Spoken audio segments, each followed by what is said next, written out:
اشرح لي صدري ويسر لي أمري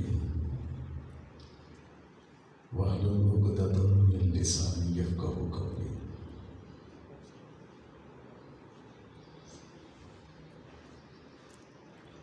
نحمدك اللهم يا مجيب كل سائل. الصلاة والسلام على من هو أفضل الوسائل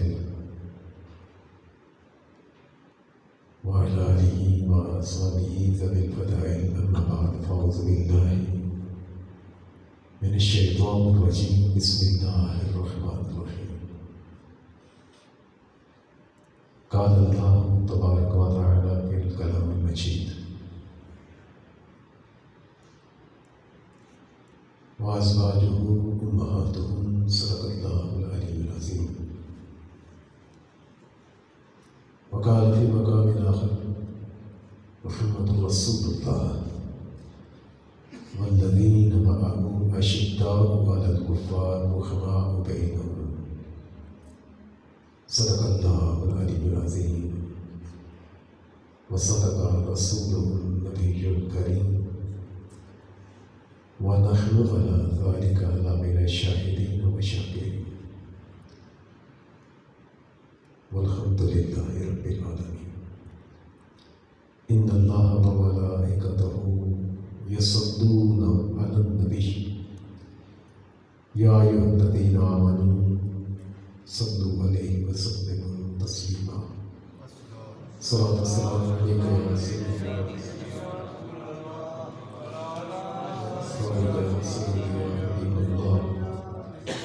صلاة والسلام عليك يا سيدي يا رسول الله وعلى آلك وأصحابك يا سيدي يا حبيب الله. مولاي صل وسلم دائما أبدا على حبيبك خير الخلق كلهم منزه عن شريك في محاسنه فجوهر الحسن فيه غير منقسم.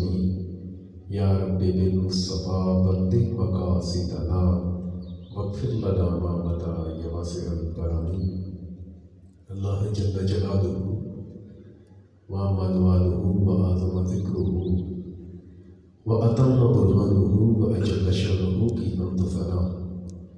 اور سرور کائنات، مغفر موجودات، زینت بزم کائنات، قائد المرسلین، خاتم النبیین، احمد مجتبی جناب محمد مصطفیٰ صلی اللہ علیہ وسلم کی بارگاہ اقدس میں ہدیہ درود و سلام عرض کرنے کے بعد اللہ کریم کی بارگاہ میں دعا ہے کہ ہم سب کو قرآن اور سنت کی سمجھ عطا فرمائے. سامعین محتشم، رمضان مبارک کا مہینہ جہاں رب کی رحمتوں، اس کی برکتوں اور عنایات کا پیغام لے کر آتا ہے، وہیں اس مہینے کے ساتھ بڑی اہم یادیں بھی وابستہ ہیں، اور ان یادوں کا تعلق، ان واقعات کا تعلق ہمارے ایمان کے ساتھ ہے. اور یہ مہینہ جہاں روزے کی وہ شیرینی، وہ تلاوت کی حلاوت اور تراویح کا جو مزہ ہے اور قرآن سننے کا جو سکون ہے، یہ مہینہ اگر اس اعتبار سے بھی اہم ہے تو اس حوالے سے بھی اہم ہے کہ اس مہینے میں اسلام کے کامیابی کے دو بڑے اہم واقعات، ان میں سے ایک واقع فتح مکہ اور دوسرا واقع غزوہ بدر، یہ بھی اسی مہینے میں رونما ہوئے. اس کے ساتھ ساتھ اسلام کی عظیم ہستیاں جن کا تعلق ڈائریکٹ خانوادہ نبوت کے ساتھ ہے، حضرت سیداتنا فاطمہ الزہرا رضی اللہ تعالیٰ عنہ، حضرت سیدتنا ام المؤمنین حضرت خدیجہ کبریٰ رضی اللہ تعالیٰ عنہ، حضرت سیدتنا عائشہ صدیقہ رضی اللہ عنہ اور حضرت علی رضی اللہ عنہ، اسی طرح اصحاب بدر جو شہید ہوئے ان کے ایام وصال بھی اسی مہینے میں۔ یہ مہینہ جہاں اس میں امم سابقہ کے حوالے سے بھی اور اسلام کی تعلیمات کے حوالے سے بھی رمضان کی یاد تازہ ہوتی ہے، وہیں سیدتنا خدیجہ کبریٰ کا نام لیا جائے تو پتہ چلتا ہے کہ اللہ عز و جل نے اپنے حبیب کو بیویاں کیسی عطا فرمائی تھیں۔ حضرت سیدتنا رقیہ رضی اللہ تعالیٰ عنہ سرکار دو عالم صلی اللہ علیہ وسلم کی بیٹی، اور حضرت سیدتنا فاطمہ الزہرا رضی اللہ تعالیٰ عنہ یہ بھی سرکار دو عالم صلی اللہ علیہ وسلم کی بیٹی ہیں۔ ان کا ذکر کیا جائے، ان کی پاکدامنی کو پڑھا جائے، ان کے علمی مقام کو دیکھا جائے، ان کا صبر، ان کا شکر دیکھا جائے تو پتہ چلتا ہے کہ اللہ نے اپنے حبیب کو بیٹیاں کتنی پیاری عطا فرمائی۔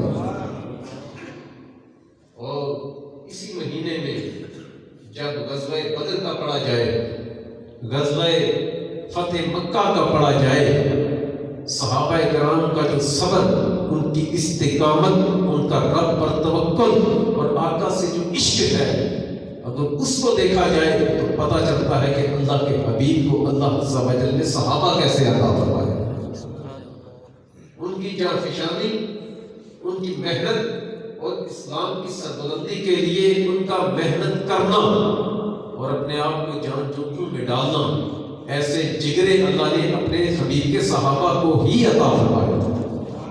اور اس مہینے جب پڑھا جائے وہ عائشہ کا، جب پڑھا جائے ان کے علمی مقام کا، جب پڑھا جائے ان کی خصوصیات کا، جب یہ دیکھا جائے کہ انہوں نے صحابہ کو بھی قرآن پڑھایا، جب یہ دیکھا جائے کہ حضرت علی جیسا جلیل القدر صحابی بھی کئی مرتبہ فتویٰ دینے کے لیے اما عائشہ کے پاس جایا کرتا، اور ایسی خاتون جن کے بارے میں آقا نے ارشاد فرمایا مریم کو بھی اللہ نے مقام دیا، آسیہ جو زوجہ تھی فرعون کی اس کو بھی مقام دیا، لیکن جو مقام میری عائشہ کو اللہ نے دیا ہے وہ کسی اور کو عطا فرمایا ہی نہیں۔ تو آج ہم ذکر کریں گے عالم اسلام کی اس عظیم ہستی کا جس کو محبوب خدا کہا جاتا ہے، جس کو حضرت علی اور امت کی ماں کہا جاتا ہے، جس کے بارے میں آقا نے حضرت فاطمہ سے پوچھا تھا، فاطمہ آپ کی بیوی، کیا تو عائشہ سے محبت نہیں کرتی کہ تیرا والد میرا اور تیرا رب میری عائشہ سے محبت کرتا ہے؟ تو اللہ کے حبیب علیہ السلام کی اس وقت جگر فاطمہ الزہرا میدان محشر میں نکلے تو اپنے فرشتے جو ہے وہ بھی نگاہ جھکا دیں گے، اہل محشر کو اعلان کیا جائے گا کہ نگاہ جھکا دو، محمد کی بیٹی فاطمہ آ گئی۔ حضرت فاطمہ نے عرض کی تھی آقا کیوں نہیں، جو آپ کی محبوبہ ہے وہ میری ماں اور میری بھی محبوبہ ہے، میں بھی اس سے محبت کرتی ہوں۔ آج ہم ان کے بارے میں پڑھیں گے کہ اللہ عز و جل نے عائشہ صدیقہ رضی اللہ تعالیٰ عنہ کو وہ مقام، مرتبہ، عزت، وہ شان، وہ محبت جو سرکار سے تھی، ایسا منفرد مقام عطا کیا کہ امت میں کسی اور کو نہ ملا۔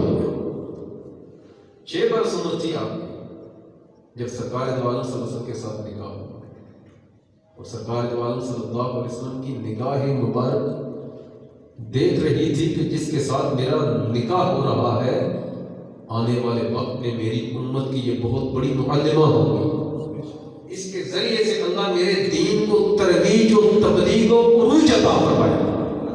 سرکار دو عالم صلی اللہ علیہ وسلم حضرت صدیق اکبر کے گھر سے تشریف لے کر گئے، سیدہ خدیجہ کبریٰ رضی اللہ تعالیٰ عنہ کا وصال ہو چکا تھا، تو دیکھا اما عائشہ کھیل رہی تھی، عمر 6 برس تھی۔ یہ آج کل سوشل میڈیا پر بھی عمر کے حوالے سے بھی ذکر ہوتا ہے، لیکن معتبر یہی ہے کہ بوقت نکاح کی عمر 6 یا 7 برس تھی۔ اس کی بھی وجوہات ہوتی ہیں، حکمت خدا بندی. جب رب نے نکاح کروا دیا تو ہمیں کون سا اعتراض ہے؟ بھلے وہ 1 سال کی بچی سے 6 ماہ کی بچی سے ہی ہو، کسی کو کیا اعتراض ہے؟ آقا نے دیکھا کہ اما عائشہ کھیل رہی ہیں، سیدہ عائشہ صدیقہ رضی اللہ تعالیٰ عنہ کھیل رہی ہیں. آپ کے پاس ایک گھوڑا ہے، کھلونا ہوتا ہے، اس گھوڑے کے 2 پر، اس کھلونے کے وہ جو گھوڑا تھا جو مٹی کا بنا ہوا یا کپڑے کا بنا ہوا، تو اس کے پر تھے. تو سرکار دو عالم صلی اللہ علیہ وسلم نے جب دیکھا تو آقا نے ارشاد فرمایا عائشہ یہ کیا ہے؟ عرض کیا آقا گھوڑا ہے، کھیل رہی ہے. فرمایا گھوڑے کے پر تو نہیں ہوتے. فرمایا گھوڑے کے پر تو، عرض کیا آقا یہ زمینی گھوڑا ہے، اس کے پر نہیں، جو جنت میں گھوڑا ہے اللہ نے اس کو پر عطا فرمایا. آقا نے جب یہ فہم و فراست دیکھی کہ 6 سال کی بچی، اس کو اللہ تعالی نے اتنی فہم و فراست دی کہ وہ اس بات کا جواب دے رہی ہے، تو آقا نے حضرت صدیق اکبر سے کہا ابو بکر تیری اس بیٹی کے ذریعے اللہ عز و جل اسلام کو تبلیغ و ترویج عطا فرمائے. تو بعد میں سیدہ عائشہ صدیقہ رضی اللہ تعالیٰ عنہ سے جب سرکار کا نکاح ہوا 6 یا 7 برس کی عمر تھی، اور اما عائشہ کہتی ہیں کہ جب میرا نکاح ہوا مجھے پتہ ہی نہیں، میں تھی بچی، میں گڑیوں کے ساتھ کھیلا کرتی تھی. آقا سے پوچھا کہ آقا آپ اس عورتوں میں سب سے زیادہ محبت کس سے ہے؟ ارشاد فرمایا میری عائشہ مجھے سب سے پیاری ہے. سرکار دو عالم صلی اللہ علیہ وسلم نے تقریباً 11 نکاح فرمائے. کتنے فرمائے؟ 11. اختلاف روایات ہے، ایک میں ہے کہ 18، سب سے زیادہ 18 کا لفظ استعمال ہوا، لیکن موت پر 11 کا، 9 کا بھی آیا اور 7 کا بھی آیا، موت پر ہے 11 تکفیر. سرکار دو عالم صلی اللہ علیہ وسلم کی جتنی بھی ازواج تھی سب سے زیادہ محبت سرکار میں اللہ عز و جل کے حبیب علیہ السلام اما عائشہ سے. آپ ہجرت کے سے پہلے آپ کا جو ہے وہ نکاح ہوا، ہجرت کے بعد شوال کے مہینے میں آپ کی رخصتی ہوئی تقریباً 9 برس کی عمر میں. سنیے گا، نکاح ہو رہا ہے 7 برس کی عمر میں، بیٹی ہے صدیق اکبر کی، اور رخصتی ہو رہی ہے شوال کے مہینے میں. بات سمجھ آ رہی ہے؟ اہل عرب یہ سمجھتے تھے کہ منہ بولے بھائی کی بیٹی سے نکاح کرنا، شادی کرنا یہ ناجائز ہے، کیونکہ سرکار دو عالم صلی اللہ علیہ وسلم حضرت صدیق اکبر کو اپنا بھائی کہا کرتے تھے. تو اللہ عز و جل نے اس منہ بولے بھائی کی بیٹی کے ساتھ سرکار کا نکاح کروایا، اور نکاح بھی ایسے عام سا نہیں ہوا. آقا ارشاد فرماتے ہیں عائشہ تجھ سے نکاح سے پہلے جبریل جنتی سب رنگ کے ریشمی رومال پر 3 مرتبہ تیری تصویر لے کر میری بارگاہ میں حاضر ہوئے، اور مجھے عرض کی گئی آقا یہ جو تصویر والی ہے یہ دنیا میں بھی آپ کی زوجہ ہے، یہ آخرت میں بھی آپ کی زوجہ ہوگی. تو ایک تو ان کفار کا رد کرنا، اور دوسرا یہ شوال کے مہینے میں رخصتی ہوئی. اس کی کس مہینے میں؟ یہ جو رمضان کے بعد آتا ہے نا شوال کا مہینہ، جو ہمارے بڑے صغیر پاک کو علم میں کہتے ہیں 2 عیدہ آئی ہے تو نکاح نہیں کرے گا، کہتے ہیں نا جی نکاح نہ کرو 2 عیدہ آئی ہے. ہاں میں نا 2 عیدوں کے درمیان نکاح نہیں کرنا، محرم میں نکاح نہیں کرنا، سفر میں نکاح نہیں کرنا، فلاں دن نکاح نہیں کرنا، رمضان میں تو ویسے ہی روزے ہوتے ہیں، بھائی سال کے کس مہینے میں نکاح کریں؟ جمعے کے جمعہ رکھتے ہیں، سال کے کسی دن بھی آپ نکاح کر سکتے ہیں. نکاح کی اجازت ہے، دوڑ ڈھمکے کی اجازت نہیں ہے، ناچنے گانے کی اجازت نہیں ہے، آتش بازی کی اجازت نہیں ہے. وہ رمضان میں کریں یا غیر رمضان میں، محرم میں کریں غیر محرم میں کریں، جو حرام ہے وہ حرام ہے. بات سمجھ آ رہی ہے؟ جو حرام ہے وہ حرام ہے. تو میں کہہ یہ رہا تھا کہ سرکار دو عالم صلی اللہ علیہ وسلم کی زوجہ اما عائشہ صدیقہ رضی اللہ تعالیٰ عنہا کا جو رخصتی کا معاملہ ہوا ہے وہ شوال کے مہینے میں ہوا. اس وقت جو اہل عرب تھے وہ شوال کے مہینے میں یہ نکاح اور رخصتی کے معاملات کو مایوب سمجھتے تھے، جیسے وہ گند ہمارے بڑے صغیر پاک کو ہند میں بھی پہنچا. اور ہم لوگ بھی یہی ذہن رکھتے ہیں دو عیدہ آئی ہے، کہتے ہیں نا آقا نے رخصتی ہی اما عائشہ کی اسی مہینے میں کروائی تاکہ لوگوں کو پتا چلے کہ اس مہینے میں نبیوں کے امام نے نکاح کے بعد رخصتی کا معاملہ فرمایا، وہ رسم ٹوٹے۔ تو اما عائشہ کہتی ہیں جب میں گھر آئی نا، جب رخصتی کا معاملہ کہہ رہے میں کھیل رہی تھی، آپ کی والدہ کا صاحبہ کا نام تھا ام رومان، کیا نام تھا؟ ام رومان، کیا نام تھا؟ ام رومان۔ آپ فرماتی میں کھیل رہی تھی، نکاح تو ہو چکا تھا، کہتے ہیں نکاح کا مجھے پہلے پتہ ہی نہیں تھا، جب نکاح کے بعد نا میرے والد حضرت صدیق اکبر رضی اللہ تعالیٰ عنہ آپ نے مجھے گھر سے نکلنے سے منع کیا، کہا بیٹا باہر نہیں جانا۔ پوچھا ابا کیوں؟ تو میں تیرا نکاح ہو چکا ہے۔ کہتے ہیں اسی کا معاملہ بھی اسی طرح ہوا، میں کھیل رہی تھی بچوں کے ساتھ اپنی ہم عمر۔ آپ فرماتی ہیں کہ رخصتی کے بعد میں جب سرکار کے گھر آئی میں اس وقت بھی گھڑیوں کے ساتھ کھیلا کرتی تھی، کہتے ہیں دبلی پتلی سی تھی، چھوٹی تھی، تو کہتے ہیں میں کھیل رہی تھی تو سرکار دو عالم حضرت صدیق اکبر رضی اللہ عنہ میرے والد صاحب تشریف لائے، میری والدہ صاحبہ تشریف لائے ام رومان، اور آ کر کہا عائشہ چلو گھر۔ حضرت کی اماں کیوں؟ کہا آج تیری رخصتی ہے۔ کہتی میری اماں نے میرے بال بنائے، مجھے کپڑے پہنا ہے، اور اس دن میری رخصتی ہے۔ سنیے گا، سرکار دو عالم صلی اللہ علیہ وسلم نے 11 نکاح فرمائے۔ کتنے نکاح فرمائے؟ ان میں سے واحد اما عائشہ ہے جو کنواری تھی، باقی کوئی طلاق یافتہ تھی، کوئی بیوہ تھی، لیکن مقام اللہ عز و جل نے سب ازواج کو منفرد عطا فرمایا۔ جو ہستی نبی صلی اللہ علیہ وسلم کے نکاح میں آ گئی وہ میری بھی ماں، حضرت پیرا شہبازی کی بھی ماں، وہ حضرت غوث پاک کی بھی ماں ہے، وہ امام حسن و حسین کی بھی ماں ہے، اور وہ حضرت علی کی بھی ماں ہے، وہ حضرت سیدنا صدیق اکبر اور عمر فاروق ان کے لحاظ نبوت کے لحاظ یعنی نبی ہونے کے لحاظ سے سرکار نبی ہے، روحانی طور پر اللہ تعالیٰ نے ان کو بھی ماں ہونے کا شرف عطا کیا۔ تو کہنے کا میرا مقصد روحانی طور پر تو ایسی ہستیوں میں ان کا شمار ہو گیا۔ اگر اللہ تعالیٰ نے قرآن میں سورہ احزاب میں ارشاد فرمایا اے نبی کی بیویوں تم عام عورتوں کی طرح نہیں ہو، عام عورت گناہ کرے گی تو اسے ایک عذاب، اگر تم گناہ کرو گی تو تمہیں ڈبل عذاب دیا جائے گا۔ کیوں؟ تم عام نہیں ہو، تم خاص ہو۔ کیوں؟ کہ تمہارا نکاح میرے حبیب سے ہوا ہے۔ اما عائشہ صدیقہ رضی اللہ عنہ، اللہ عز و جل نے آپ کو شکل بھی بڑی حسین دی تھی، آپ کو صورت بھی بڑی حسین دی تھی، آپ کو سیرت بھی بڑی حسین دی تھی، اور آپ کا جو علمی مقام ہے اللہ عز و جل نے آپ کو جو علم عطا کیا اس کا مقام و مرتبہ کیا؟ حضور فرماتے ہیں کہ ساری دنیا کی عورتوں کے علم کو اگر اکٹھا کر لیا جائے اور ازواج مطہرات کے علم کو بھی ایک پلڑے میں رکھا جائے اور دوسری طرف اما عائشہ کے علم کو رکھا جائے تو اما عائشہ کا علم سب عالمہ عورتوں کے علم سے زیادہ ہوگا۔ اما عائشہ صدیقہ رضی اللہ تعالیٰ عنہ امت کی سب سے بڑی مقدمہ، امت کی عورتوں میں سب سے پہلے جس نے قرآن کو حفظ کیا ہے وہ میری اور آپ کی ماں عائشہ صدیقہ رضی اللہ عنہا، اور ان کے بارے میں آتا ہے کہ اللہ عز و جل نے بزرگ فرماتے صحابہ فرماتے کہ اللہ عز و جل نے نصف دین کا علم اما عائشہ کو عطا فرمایا۔ سنیے گا، ایک ہوتی ہے مقدار اور ایک ہوتی ہے کیفیت، میں اس طرف نہیں جاتا، بابا کم ہو جاتا ہے۔ اما عائشہ صدیقہ رضی اللہ تعالیٰ عنہ کو نصف دین کا علم عطا کیا، نصف دین آپ کے پاس سے امت تک پہنچا۔ بیرونی معاملات بیرونی رہے، میں آگے چل کر بتاتا ہوں۔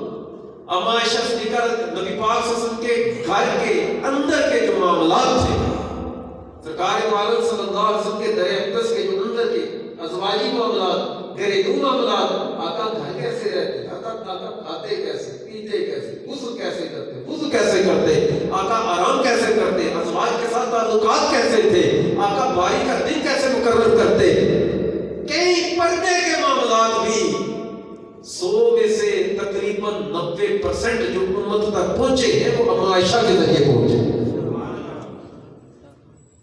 اما عائشہ صدیقہ رضی اللہ تعالیٰ عنہ کے ذریعے پہنچے. اور اما عائشہ صدیقہ رضی اللہ تعالیٰ پوری دنیا میں بھی جتنی بھی احادیث، وہ مسلم ہو، وہ نسائی ہو، وہ بخاری ہو، ابن ماجہ ہو، ترمذی ہو، ابو داؤد ہو، موطا امام مالک ہو، دارمی ہو، مجمع الزوائد ہو، مسند احمد ہو، المصنف ابن ابی شیبہ کی ہو، عبد الرزاق کی ہو، پوری دنیا میں جتنی بھی احادیث ہیں ان کو روایت کرنے والے صحابہ میں سے سب سے زیادہ جو صحابی جن سے روایات مروی ہیں وہ حضرت ابو ہریرہ.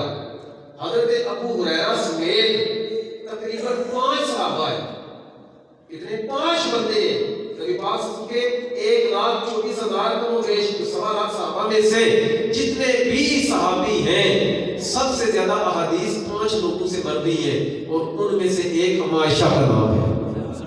2210 احادیث سرکار دو عالم صلی اللہ علیہ وسلم کی وہ آپ سے مروی.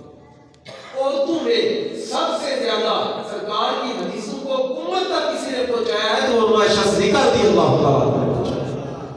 اما عائشہ صدیقہ رضی اللہ تعالیٰ عنہ قرآن کی پہلی حافظہ اور ایسی ہستی نبی پاک صلی اللہ علیہ وسلم کے وصال ظاہری کے بعد حضرت صدیق اکبر کا دور ہے.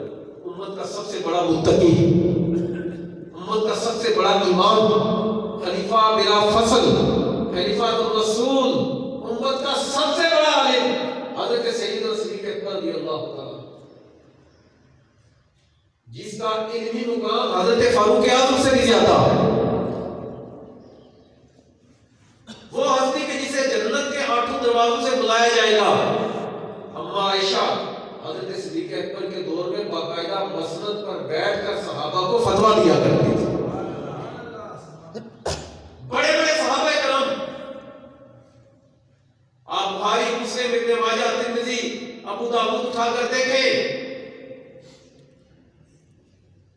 صحابہ نے جو روایتیں ان سے مروی ہیں وہ دیکھیں اٹھا کر. تقریباً 200 سے زائد صحابہ اور صحابیات کی جو سندیں ہیں وہ حضرت اما عائشہ کے ذریعے سرکار تک پہنچتی ہیں. حضرت اما عائشہ تک سے سرکار تک پہنچتی ہیں. تو دور صحابہ میں نبی پاک صلی اللہ علیہ وسلم کے وصال ظاہری کے بعد 7 صحابہ کرام ایسے تھے جن کو جو سب سے زیادہ فتوے دیا کرتے تھے جن کا فتویٰ معتبر تھا. مدینہ کے 7 صحابہ کرام تھے جن کا فتویٰ جو سب سے زیادہ معتبر تھا، جو مفتی تھے، مجتہد تھے، جو سب سے زیادہ قرآن، حدیث اور معمولات رسول صلی اللہ علیہ وسلم سے واقف تھے، وہ 7 بندے تھے. کتنے تھے؟ 7. ان 7 میں سے ایک نام، ایک مفتیہ، ایک مجتہدہ، ایک عالمہ اور حافظہ کا نام اما عائشہ صدیقہ رضی اللہ عنہا، جن کے پاس حضرت علی بھی مسئلہ پوچھنے آیا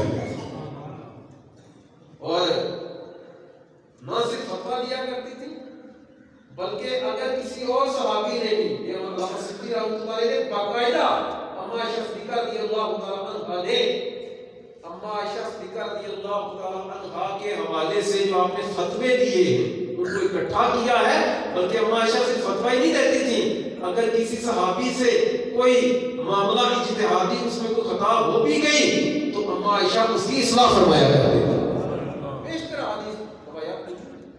صرف فتویٰ نہیں دیتی تھی بلکہ دوسرے مفتیوں کی اصلاح بھی کیا کرتی تھی. اما عائشہ صدیقہ رضی اللہ تعالیٰ اور اپنے اجتہاد کا پورا حق استعمال کیا کرتی. سنیے گا یہ جو آج صوفیاء کرام وہ اسرار دین کی باتیں کرتے ہیں، تصوف کی باتیں کرتے ہیں، اور اس کو بھی چھوڑیں، ایک معاملہ ایک علیحدہ ہے.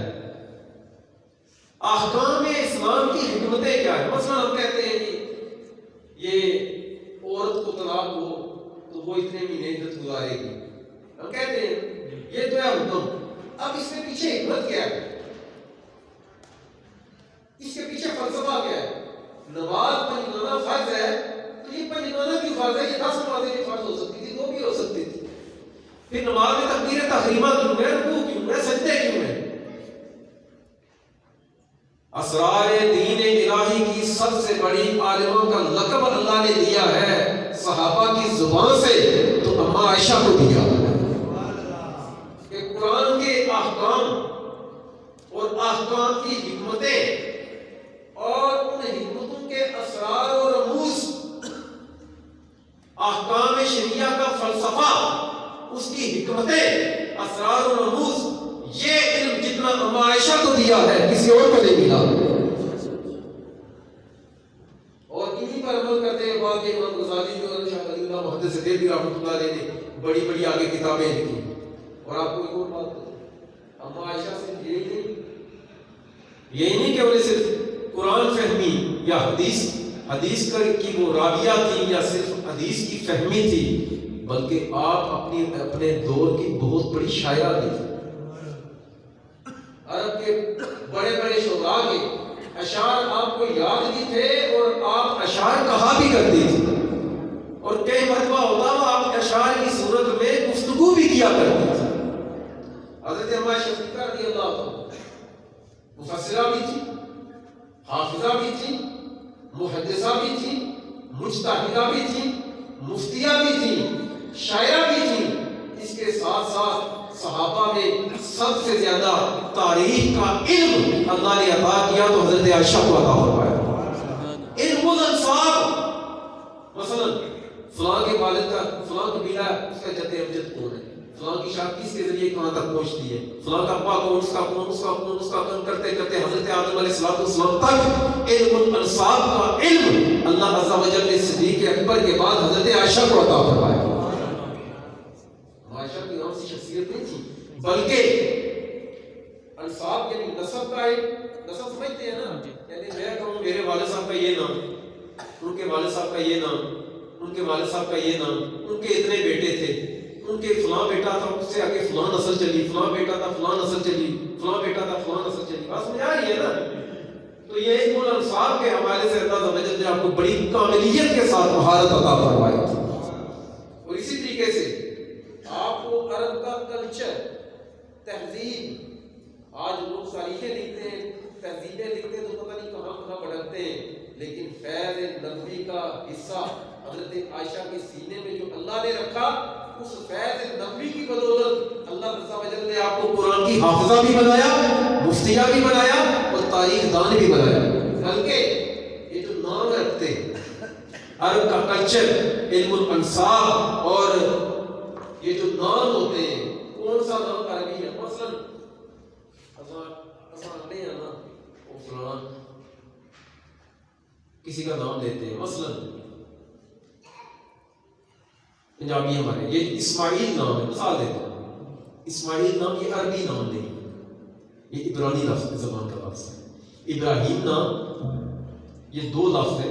اب رحیم یعنی رحیم باپ، یہ بھی عبرانی زبان کا لفظ ہے. موسیٰ بھی عبرانی زبان کا لفظ ہے. تو ناموں کا جو علم ہے، فلاں نام فلاں جگہ سے نکلا ہے، اس کے اصل حروف یہ ہیں، یہ کہاں سے بنا ہے، یہ عربی ہے یہ عجمی ہے، یہ علم بھی اللہ عز و جل نے اما عائشہ صدیقہ رضی اللہ تعالیٰ عنہ کو وافر مقدار میں عطا فرمایا. وافر مقدار. اور آپ صرف آپ کے والد سے آتا ہے. سنیے گا، اما عائشہ صدیقہ رضی اللہ تعالیٰ عنہ باوجود اس کے کہ آپ ایک خاتون تھی، باوجود اس کے آپ جب بیوہ ہوئی، نبی پاک صلی اللہ علیہ وسلم کا وصال ظاہری ہوا، اس وقت آپ کی عمر 18 سال تھی. کتنی تھی؟ اور جب آپ کا وصال ہوا ہے نا عائشہ صدیقہ رضی اللہ تعالیٰ، اس وقت آپ کی عمر تھی 66 سال. کتنی؟ 50 سال تک مدینہ پاک میں آپ نے مسند تدریس سنبھالی. 50 سال تک صحابہ کو قرآن بھی پڑھایا ہے، حدیثیں بھی پڑھائی ہے، تفسیر بھی پڑھائی ہے. 50 سال. اور بڑے بڑے تابعین آپ کے قدموں میں آ کر بیٹھتے تھے، اور بڑے بڑے صحابہ کرام، آگے چل کر میں باقاعدہ روایت اس پر بیان کرتا ہوں کہ دکھے بازی نہیں. تو آپ جو ہیں یہ نہ صرف یہ کہ آپ مفتیہ تھی، مجتہدہ تھی، بلکہ آپ کے بارے میں کہا جاتا ہے کہ حضرت صدیق اکبر اور حضرت علی کے بعد عورتوں میں سب سے بڑی خطیب اور سب سے زیادہ فصاحت و بلاغت کے ساتھ تقریر کرنے والی وہ آپ کی ذات ہے۔ آپ جب بیان فرماتی تھی، خطیب خطبہ ارشاد فرماتی تھی تو لوگوں کی جو ہے وہ روح کانپنے لگتی تھی، جس چیز کا ذکر کرتی وہ آپ لوگوں کے سامنے عیاں ہو جاتا۔ مختصر یہ آپ علمی، فکری، تفسیری مباحث کے علاوہ آپ خلفائے راشدین کو عوامی مسائل کے حوالے سے بھی کھل کر بتایا کرتے تھے، کھل کر بتایا کرتے، بلکہ چاروں خلفائے راشدین حضرت صدیق اکبر، عمر فاروق، عثمان غنی، حضرت علی، چاروں خلفائے راشدین کئی معاملات میں آپ سے بھی رہنمائی لیا کرتے تھے، آپ سے بھی پوچھا کرتے تھے۔ اتنی بڑی ہستی، اور بلکہ حضرت موسیٰ اشعری فرماتے ہیں، سرکار دو عالم کے صحابی، آپ فرماتے ہیں لوگوں سنو، ہم صحابہ کرام کو کبھی ایسا نہیں ہوا کہ کسی مشکل میں پھنسے ہو، کوئی حدیث نہ ملتی ہو، کسی معاملے میں کوئی نص نہ ملتی ہو، ایسا کبھی نہیں ہوا کہ اما عائشہ کے پاس گئے اور اما عائشہ نے کہا ہو کہ مجھے نہیں پتا۔ کہتے ہیں ہم صحابہ کرام جب کسی مسئلے میں پھنس جاتے، اما عائشہ کے پاس حاضری دیتے، اما عائشہ اس سے متعلقہ ہمیں سرکار کی حدیث بتا دیا کرتے۔ کہتے ہیں کبھی ہوا ہی نہیں کہ ہم پھنسے اور اما عائشہ ہماری علمی فقہی جو ہے اس ضرورت کو یا عوامی ضرورت کو پورا نہ کرے۔ کوئی بھی معاملہ ہوتا، ہم سو لوگ جب پھنس جاتے، اس معاملے تک رسائی نہ ہوتی تو اما عائشہ صدیقہ رضی اللہ تعالی عنہا ہماری رہنمائی کیا، اور آپ سے مفسرہ، مجتہدہ، مفتیہ ہی نہیں بلکہ آپ مجاہدہ بھی رہی۔ آپ پڑھے بدر کے معاملات، احد کے معاملات، تبوک کے معاملات اور دیگر معاملات، ان جنگوں کے دوران آپ نے باقاعدہ شرکت کی ہے اور زخمیوں کو پٹیاں کی ہیں اور ان کو پانی بھی پلایا ہے۔ اما عائشہ صدیقہ رضی اللہ، اور پھر یہی نہیں، آپ کو ایک اور بات بتاؤں، اما عائشہ صدیقہ رضی اللہ عنہا، حضرت عروہ بن زبیر کہتے ہیں، حضرت عروہ بن زبیر کہتے ہیں کہ ہمارے دور میں اما عائشہ سے بڑھ کر کوئی میں نے ڈاکٹر نہیں دیکھا۔ طب کی مہارت صحابہ میں، ڈاکٹری کی مہارت، علاج بالدوا کی مہارت اللہ عز و جل نے جو اما عائشہ کو عطا کی تھی وہ کسی کو عطا نہیں فرمائی۔ کہتے ہیں مجھے بڑی حیرانی تھی اس بات، میں نے عرض کی اما یہ حدیث کی تو سمجھ آتی ہے، اب سرکار دو عالم سے ہو جائے، شعروں کی تو سمجھ آتی ہے کہ آپ کے والد صاحب بہت بڑے شاعر تھے، حضرت صدیق اکبر رضی اللہ عنہ بہت بڑے شاعر تھے، یہ فقہی معاملات کی تو سمجھ آتی ہے، قرآن کی بھی سمجھ آتی ہے کہ آپ کو پتہ ہے ان معاملات کا، لیکن مجھے یہ سمجھ نہیں آتی کہ آپ کو یہ طب کی، یہ میڈیکل کی جو معلومات ہے یہ کہاں سے ملی، یہ کہاں سے مہارت ملی؟ تو اما عائشہ صدیقہ رضی اللہ تعالیٰ عنہ نے ارشاد فرمایا، سرکار دو عالم صلی اللہ علیہ وسلم آخری عمر مبارک میں بیمار ہو جایا کرتے تھے، عرب کے بڑے بڑے ڈاکٹر، حکیم، اطباء آیا کرتے تھے آپ کے علاج کے لیے، وہ سرکار کو جب دوائیں بتاتے ہیں نا تو میں ان کو یاد کر دیا کرتی تھی۔ اس وجہ سے مجھے طب کے معاملات میں، چونکہ مختلف علاقوں سے آتے تھے، مجھے جڑی بوٹیوں کا یا طب کے معاملات کا، ڈاکٹری کے معاملات کو مجھے اچھی طریقے سے پتہ ہے۔ اما عائشہ صدیقہ رضی اللہ تعالیٰ عنہ، عالم اسلام کا پہلا واقعہ آپ سب کو پتہ ہے، وہ بدر جو کافروں کے ساتھ پتہ ہے نا سب کو، کہ کل 17 رمضان کو بدر کا واقعہ ہوا، کل، اور کل ہی کے دن کے بارے میں آتا ہے کہ اما عائشہ صدیقہ رضی اللہ تعالیٰ کا وصال بھی کل ہی ہوا، 17 رمضان، اور نبی پاک صلی اللہ علیہ وسلم کی بیٹی سرکار دو عالم صلی اللہ علیہ وسلم کی 4 بیٹیاں تھیں، کتنی تھیں؟ 4۔ یہ دورائیں سارے پورے اور سے سنیں، سرکار دو عالم صلی اللہ علیہ وسلم کی کتنی بیٹیاں تھیں؟ 4۔ سارے بولے، آواز نہیں آتی، 4 بیٹیاں تھیں، 4۔ کتنی بیٹیاں تھیں؟ 4۔ جو سرکار دو عالم صلی اللہ علیہ وسلم کی اپنی بیٹیاں تھیں، حضرت خدیجہ کبریٰ رضی اللہ عنہا کے بدن سے ان کی تعداد کتنی تھی؟ 4۔ حضرت زینب، پہلی بیٹی کا کیا نام؟ حضرت زینب، دوسری حضرت رقیہ، دوسری کون سی؟ حضرت رقیہ، تیسری سیدہ ام کلثوم، تیسری کون سی؟ سیدہ ام کلثوم، اور چوتھی کا نام حضرت فاطمہ الزہرا، چوتھی کون سی ہے؟ رضی اللہ تعالیٰ عنہن۔ یہ 4 ان کے نام ہیں. میں کہتا ہوں بیماروں پر پڑھ کر ان کے نام دم کرے, اللہ ان کو بھی شفا عطا فرمائے. اتنے پاک نام. تو یہ 4 بیٹیاں تھیں آقا. تو کل ہی کے حضرت رقیہ رضی اللہ تعالیٰ کا بھی یوم وصال ہے. غزوہ بدر جب ہوا تو سرکار نے حضرت عثمان غنی سے کہا کہ عثمان تم نے غزوہ بدر میں شرکت نہیں کرنی, بلکہ میری بیٹی رقیہ بیمار ہے, اس کی تیمارداری کے لیے مدینے میں رہنا ہے. ان کا وصال بھی 17 رمضان کو ہوا. بدر کے ضمن میں ان کا ذکر. پہلا اسلام کا جو واقعہ ہے, کل ہی شہدائے بدر کا بھی دن ہے. 14 صحابہ کرام جو ہے وہ بدر میں جو شہید ہوئے, ان کا مقام یہ اللہ کے حبیب نے ارشاد فرمایا کہ بدر والوں, اللہ نے تمہارے بارے میں کہا ہے کہ تم جو مرضی کرو قیامت تک تم سے میں پوچھوں گا نہیں. بدر اور ایسی ہستیاں جن کی مدد کے لیے اللہ عز و جل نے اپنے فرشتوں کا نزول فرمایا. بدر کا میدان ایسا میدان کہ صحابہ کے شانہ بہ شانہ ہو کر حضرت میکائیل علیہ السلام بھی لڑے ہیں. حضرت جبریل علیہ السلام کی فرشتوں کی لشکر لے کر آپ کے ساتھ لڑے ہیں. یعنی صحابہ کے ساتھ مل کر کام چل رہے ہیں, جسے یوم الفرقان کہا جاتا ہے. آپ کو پتہ ہے یہ بات توجہ سے سنو. آج جو بک کرتے ہیں ہم عائشہ کے بارے میں, وہ ہستی جس کی شان میں اللہ عز و جل نے سورہ نور کی تقریباً 18 آیتوں کا نزول فرمایا. آپ خود کہتے ہیں میں ایسی خوش نصیب ہوں, میری پاک دامنی پر اللہ عز و جل نے اپنا قرآن نازل فرمایا. اور ایسی ہستی کہ جس ہستی کا جو کمرہ حجرہ ہے پوری کائنات میں, وہ حجرہ سب سے افضل.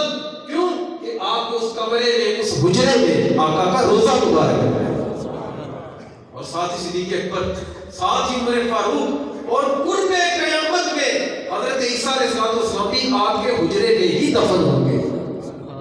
ایسا حجرہ آپ کا کہ رب کی رحمت کے 70,000 فرشتے صبح اور 70,000 فرشتے شام کو آپ کے حجرے پر تشریف لاتے ہیں, حاضری دیتے ہیں. تو سنیے گا, اسلام کا پہلا مارکر کون سا ہوا؟ بہت سارے بولے نا, بڑی اچھی ایک بڑی مزے کی بات ہے. ہم عائشہ کے بارے میں جو باتیں کرتے ہیں, وہ ہستی کہ جن کے سینے پر سرکار کا وصال ہوا ہے. آپ خود فرماتی ہیں, آپ کا جب آقا کریم صلی اللہ علیہ وسلم کا جب وصال ہوا تو سرکار کا سر میرے سینے پر تھا, اور میں نے آقا کو ایسے پکڑا ہوا تھا. آقا کے یہی تو وصال. اسلام کا پہلا مارکہ آپ کو باطل کا, یعنی کافروں کے ساتھ جو پہلا مارکہ ہوا اس کا نام ہے بدر. اس کا نام کیا ہے؟ بدر. آپ کو پتہ ہے بدر میں جو مسلمانوں کا جھنڈا تھا, وہ جھنڈا تھا حضرت علی کے ہاتھ میں. کس کے ہاتھ میں؟ حضرت علی کا وصال بھی 21 رمضان کو ہے نا, وہ کس کے ہاتھ میں تھا؟ حضرت علی کے ہاتھ میں. اور آپ کو پتہ ہے وہ جھنڈا کس چیز کا تھا؟ وہ جھنڈا جو تھا اسلام کی فتح کی پہلی علامت تھی, مسلمانوں کا روح. جس جھنڈے تلے صدیق اکبر بھی لڑے, عمر فاروق بھی لڑے, حضرت علی بھی لڑے, 313 صحابہ کرام جن کی مدد کے لیے اللہ کے فرشتے آئے, وہ فرشتے بھی اس جھنڈے تلے لڑے. وہ جھنڈا کوئی عام نہیں, سیدہ عائشہ صدیقہ رضی اللہ تعالیٰ کا دوپٹہ تھا. دوپٹہ ہے اپنا عائشہ کا, اور اٹھانے والا ہے حضرت علی. بات سمجھ آ رہی ہے کہ مسلمانوں کا جو پہلا جس جھنڈے کے نیچے لڑ کر مسلمانوں کو یہ فتح اللہ نے عطا کی, وہ جھنڈا جو تھا جس کے سائے تلے سارے بیٹھتے تھے صحابہ, وہ جھنڈا حضرت عائشہ کا دوپٹہ تھا. میرا کہنے کا مقصد یہ ہے کہ کل آپ کا بھی یوم وصال ہے, شہدائے بدر کا بھی یوم وصال ہے, اور حضرت علی رضی اللہ عنہ کا آگے 21 رمضان کو یوم وصال ہے, اور ساتھ ہی یہ حضرت رقیہ رضی اللہ عنہ کا کل ہی یوم وصال ہے. اللہ عز و جل عمل کی توفیق عطا فرمائے. سنتے اللہ.